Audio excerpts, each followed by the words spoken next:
esta presentación vamos a exponer el tema determinantes de riesgos y precios de bonos, aplicaciones del cálculo diferencial. La exposición es muy sencilla y lo que trata de ilustrar es cómo podemos utilizar el cálculo diferencial y el cálculo integral inclusive para estimar algunas propiedades de los bonos que son de utilidad práctica cuando queremos determinar específicamente el precio y medir el riesgo.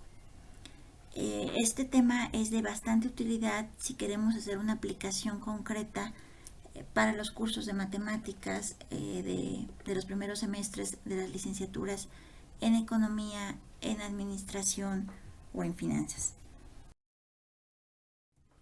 Vamos a empezar comentando lo que es un bono.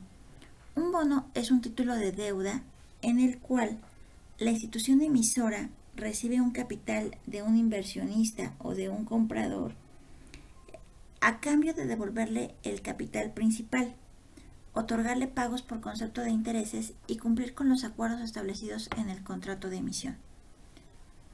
Cuando se emite un bono, la idea es que la institución emisora obtenga un financiamiento que puede ser útil para solventar sus necesidades de adquisición de equipo, de bienes, para financiar otras actividades productivas, etc.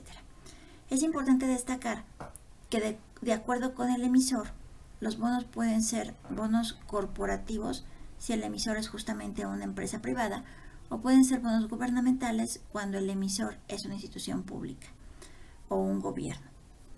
Ahora, cuando queremos evaluar un bono, queremos determinar el precio al que debe de ser vendido o comercializado en la fecha exacta en la que se hace la transacción.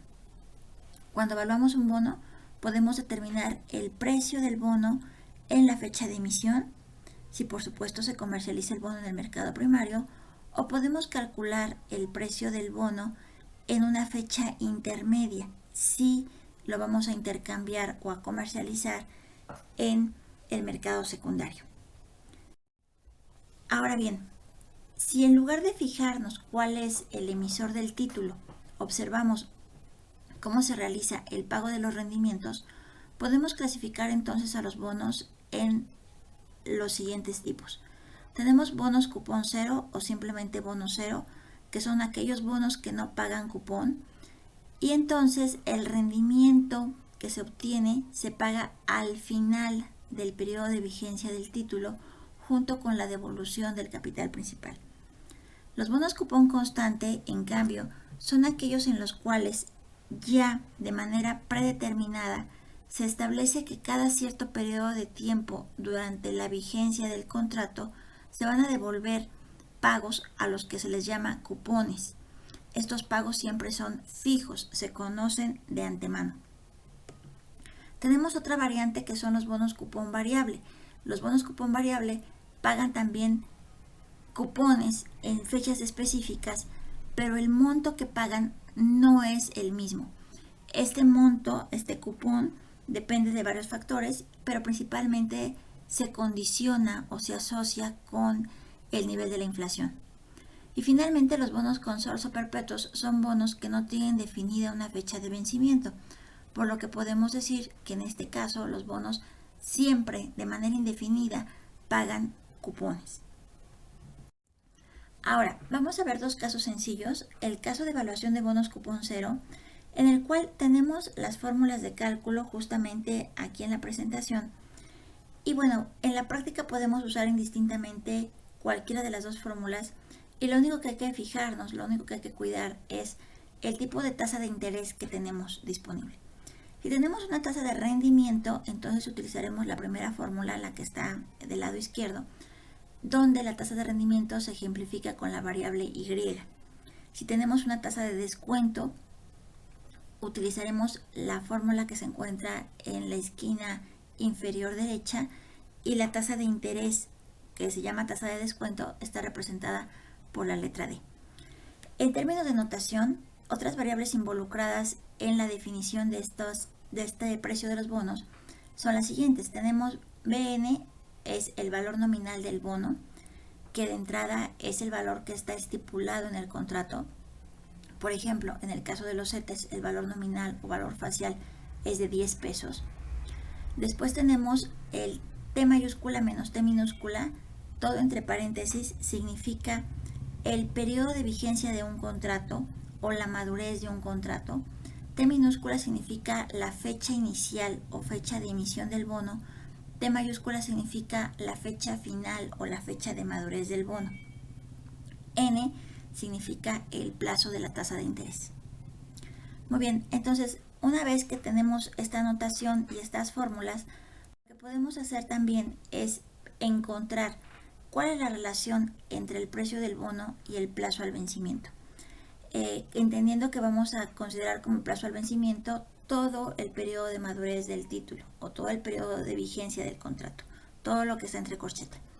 Entonces, si tomamos la primera fórmula anterior, podemos calcular cómo varía el precio del bono cuando varía el vencimiento o el plazo al vencimiento del título.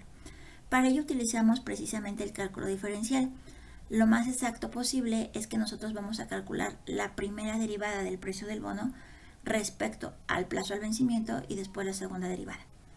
Y bueno, en la diapositiva ya se muestran los resultados de estos cálculos y lo importante es que podemos concluir que el precio del bono varía de manera negativa pero creciente respecto al vencimiento. Esto significa que, lo vemos en esta gráfica, a medida que aumenta la madurez o el vencimiento del título, el precio del bono tiende a disminuir, como lo vemos justamente aquí. Hacia la derecha estamos aumentando el periodo de madurez o el periodo de vigencia de los contratos de bonos y por supuesto estamos observando la tendencia a que el precio disminuya. Ahora bien, también podemos encontrar cuál es la vinculación entre el precio del bono y los rendimientos. Nuevamente, si aplicamos el cálculo diferencial, podemos encontrar cómo es la primera y la segunda derivada del precio del bono con respecto al rendimiento y vamos a encontrar una relación similar a la anterior. El precio del bono es una función negativa creciente de la tasa de interés o la tasa de rendimiento.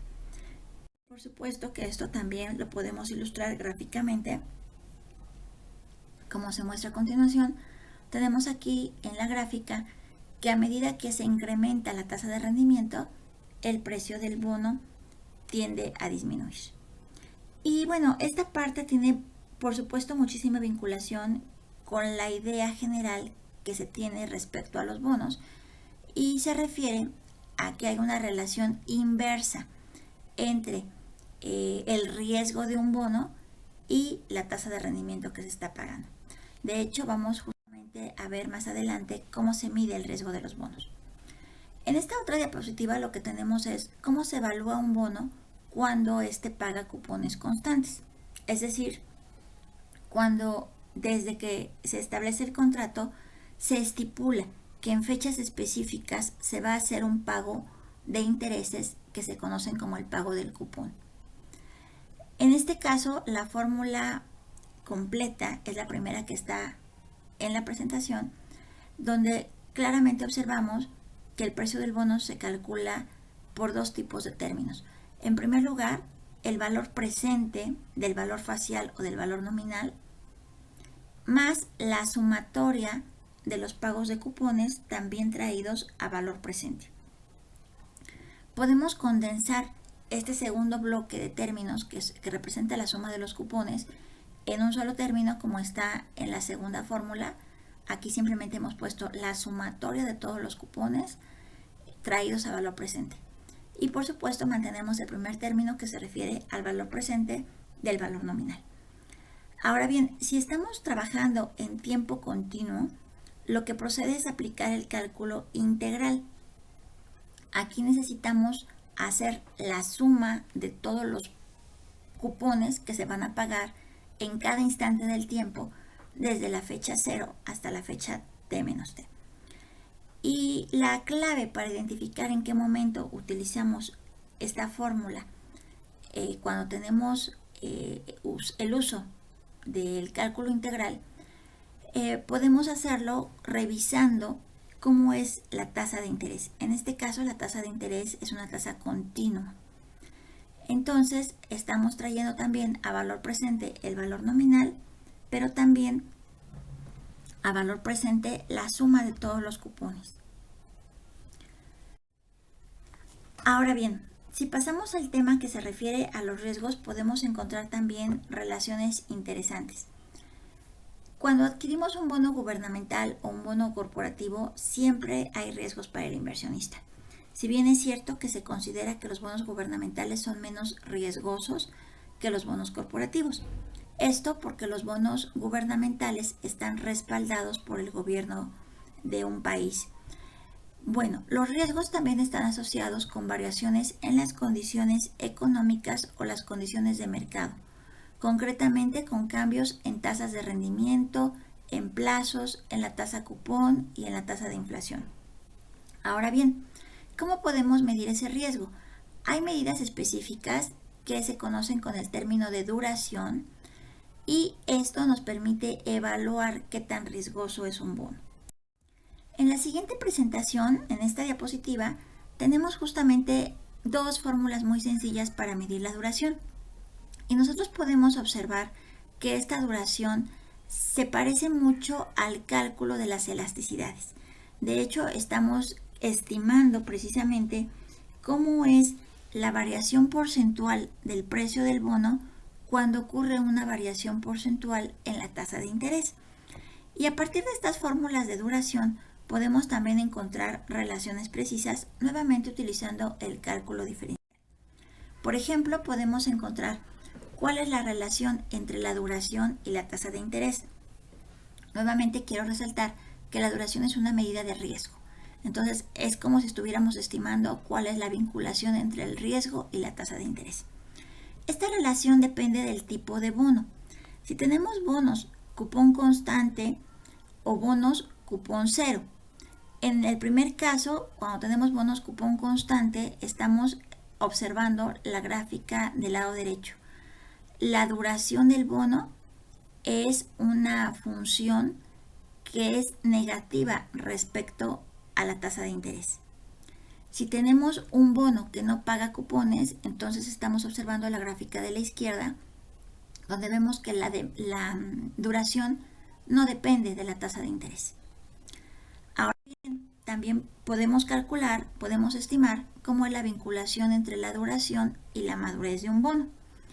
En este caso, de la misma manera, dependemos mucho del tipo de bono con el que estemos trabajando. Si es un bono con cupón constante, entonces tenemos nuevamente la gráfica que aparece del lado derecho. Tenemos que hay una relación positiva pero decreciente entre la duración del bono y el periodo de vigencia del bono. En cambio, si el bono es un bono cero o un bono que no paga cupones, la relación entre la duración y el periodo de madurez es constante. Entonces, simplemente ese es el objetivo de esta presentación, el exponer cómo podemos aplicar elementos de cálculo diferencial para conocer cuáles son los factores que inciden en el precio de un bono y cuáles son los factores que también inciden en la determinación de los riesgos. Eso es todo. Muchas gracias.